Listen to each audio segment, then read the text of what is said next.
pour répondre à cette question, je dois me référer à notre code de déontologie. Le code de déontologie, à son article 2, donc si c'est à son article 2 qu'il le dit, c'est parce que c'est important, on commence par là. C'est d'abord le respect de la vie humaine qui est une obligation pour le médecin.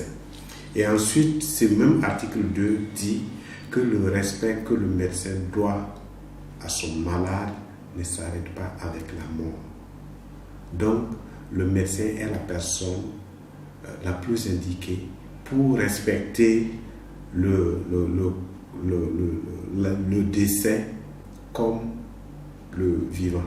La personne décédée ou la personne vivante, et toutes ces personnes méritent un grand respect de la part des médecins.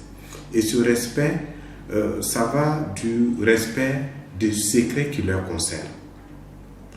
En particulier pour les personnes décédées, si la personne en consultation avait déjà dit à son médecin, j'aimerais pas que mon diagnostic soit divulgué à qui que ce soit. Et si par la suite la personne meurt, le médecin n'a plus le droit de donner cette information à qui que ce soit. Même si ce sont les parents qui viennent demander, il faut leur dire non, ce sont des informations couvertes par le secret médical. Il y a dans ces conditions des procédures à suivre par la famille pour avoir l'information. Normalement, ils écrivent à l'hôpital pour demander le dossier médical, mais vu que le dossier, c'est le patient même qui a demandé que l'information ne soit pas donnée, l'hôpital va répondre en disant ce dossier est particulièrement concerné par le secret médical et nous ne sommes malheureusement pas en mesure de vous transmettre le dossier médical. Et les parents peuvent ne pas s'arrêter là. Ils peuvent écrire au procureur pour demander que le procureur les aide à obtenir ce dossier médical. Le procureur va rentrer en contact avec l'hôpital et bien sûr, on va informer au procureur le caractère secret qui couvre ce dossier. Et le procureur, lui, en tant que procureur, on peut lui donner les vraies raisons. Et c'est le procureur qui décidera si le dossier doit être donné ou le dossier ne doit pas être donné. Mais si la personne décédée ne veut pas que les informations concernant sa pathologie soient révélées, le médecin ne peut pas s'asseoir dans son bureau et révéler cette information à des ayants droit, quelle que soit l'importance de ces ayants droit.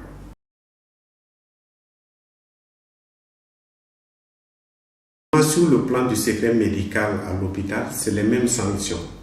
C'est des sanctions d'abord prévues par le code pénal, c'est l'emprisonnement de 6 ans à 1 an, c'est la possibilité d'avoir une amende qui peut aller de 500 000 à 5 millions. C'est les sanctions qui sont prévues par le code de déontologie. Et le code de déontologie vous fera passer le médecin qui a violé le secret médical, même si le médecin légiste, il passera en conseil de discipline. Et c'est le conseil de discipline qui va décider de la sanction qui est prévue entre 5 sanctions possibles. L'avertissement, le blâme, la radiation temporaire, c'est-à-dire une suspension de durée d'activité pendant au moins 3 ans. Ça ne devrait pas dépasser 3 ans. Et la possibilité de radiation définitive. L'ordre des médecins peut décider qu'à partir d'aujourd'hui, vous ne pouvez plus exercer au Burkina Faso. Et dans ce cas, ce qu'il vous reste à faire, c'est de décorer votre diplôme et puis de l'accrocher quelque part pour regarder, c'est tout. Il y a la 5e sanction qui n'est pas claire parce que le code de déontologie dit en ce 5e point que c'est toute autre mesure jugée nécessaire par le conseil. Donc, c'est le conseil qui a cette discrétion de décider de ce qu'ils vont faire. Sinon, les sanctions classiques, c'est les 4 ans.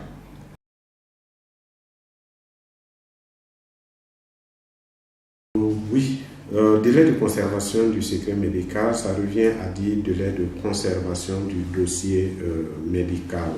Ça concerne non seulement en médecine légale.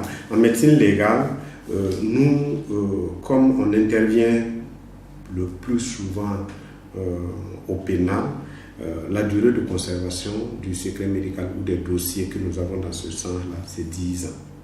C'est 10 ans au Burkina Faso.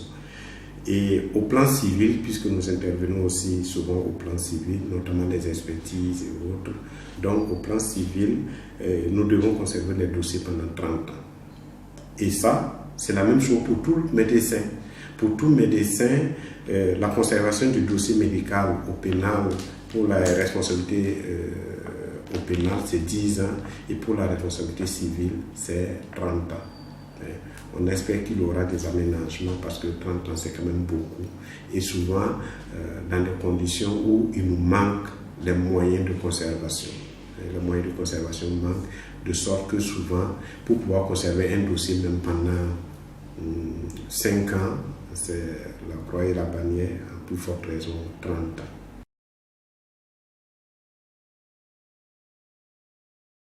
Les rapports dans le cadre du secret médical, c'est que nous n'avons pas nous ne devons pas rendre compte à la direction de l'hôpital. Nous allons recevoir une réquisition, nous allons faire le travail, mais nous transmettons directement notre rapport au procureur et nous archivons directement. Pour le cas de l'hôpital de Bordeaux, Madame la directrice, il y a eu beaucoup d'opérations qui ont été faites à l'hôpital de Bordeaux, mais Madame la directrice n'a pas reçu les conclusions. Et elle ne peut pas nous demander, elle ne nous a jamais demandé, c'est parce qu'elle connaît très bien ce cadre, elle ne nous a jamais demandé qu'est-ce que vous avez trouvé à l'autopsie par exemple. Donc ça, c'est connu, c'est respecté.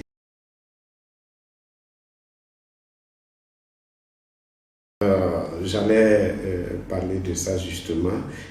Le fait que nous soyons des médecins à l'hôpital de Bordeaux, l'administration ne peut pas dégager toute sa responsabilité, parce que il y a quand même certains aspects où c'est l'hôpital qui est responsable.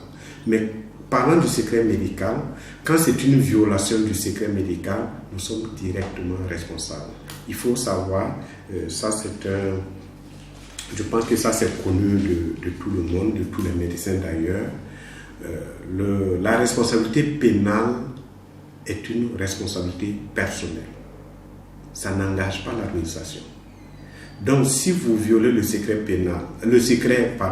médical, puisque c'est une responsabilité pénale qui a été instituée par le code pénal, et donc c'est une responsabilité pénale, et dans ce cas, le procureur va pouvoir envoyer des gens venir vous arrêter dans votre bureau. Et peut-être s'ils sont gentils, ils peuvent dire au passage bonjour à madame la directrice avant de venir me prendre par exemple. Mais sinon, ils peuvent venir me menotter de mon bureau, sortir et partir sans dire mot à la directrice qui peut apprendre par la suite que telle personne a été arrêtée. Ça c'est au pénal. La responsabilité pénale est personnelle. Mais il y a la responsabilité civile. La responsabilité civile à l'hôpital est une responsabilité administrative. Là, si on me poursuit par exemple pour une responsabilité administrative, donc une responsabilité civile à l'hôpital, on ne peut pas poser la plainte contre le docteur Ramdé. On va poser la plainte contre l'hôpital de Bordeaux. Et là, c'est madame la directrice qui va aller répondre. Et même si le docteur Ramdé qui a commis la faute est interpellé au niveau de la justice, il sera interpellé en tant que témoin. Donc, c'est madame la directrice qui va répondre. Donc, voilà la différence entre responsabilité pénale à l'hôpital et responsabilité civile ou responsabilité administrative dans le cadre de l'hôpital.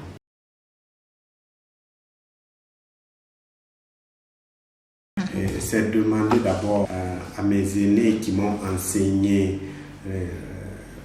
la médecine légale et qui au quotidien interviennent pour recadrer mes actions. D'ailleurs, ce sont des personnes à qui je rends hommage au passage.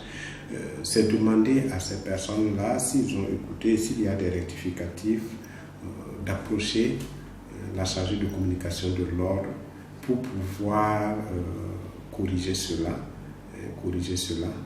Et à mes jeunes confrères, je voudrais seulement leur répéter que le secret médical, c'est le fondement même de l'acte médical. il est connu que sans confiance, le malade ne pourra pas se confier totalement à un médecin. Et cette confiance est subordonnée par la préservation du secret médical. Donc, il faudrait que les jeunes médecins conservent le secret médical, mais ils sachent respecter les exceptions aussi qui sont prescrites par la loi. Et pour les exceptions qui s'adressent aux patients, c'est eux médecins, dans leur bureau, dans leur consultation, qui connaissent la psychologie de leur patient et qui savent si le patient peut supporter telle ou telle information. Si le patient ne pourra pas supporter l'information, ce n'est pas la peine de lui dire et pour encore compliquer les choses. Mais si le malade le demande clairement et vous pensez que psychologiquement il pourra supporter l'information, il n'y a pas de secret vis-à-vis de son patient. Et je pense que tous les médecins sont bien outillés pour pouvoir, chacun à son niveau, respecter le secret médical. Et je leur recommande, sur ce plan-là, de souvent lire le manuel que l'ordre a édité et qui se donne gratuitement à tout médecin. Je rappelle que le secret médical, au niveau du code de déontologie, est régi par l'article 9. Donc, n'importe quel médecin, quand vous ouvrez le livret, le code de déontologie, c'est l'article 9 qui parle du secret médical. Mais il y a d'autres articles à l'intérieur qui abordent la question, notamment les exceptions au secret médical qui peuvent être faites. Donc, il est recommandé qu'ils lisent la totalité du document et ils vont avoir beaucoup d'informations. Entre nous médecins, on sait qu'on échange beaucoup entre nous et donc, dans la limite de peu de connaissances que nous avons, pour les jeunes médecins, s'ils veulent, on peut toujours discuter ensemble. Et tous les collègues qui sont dans le service avec moi ici sont prêts à discuter avec n'importe quel médecin autour des questions du secret médical.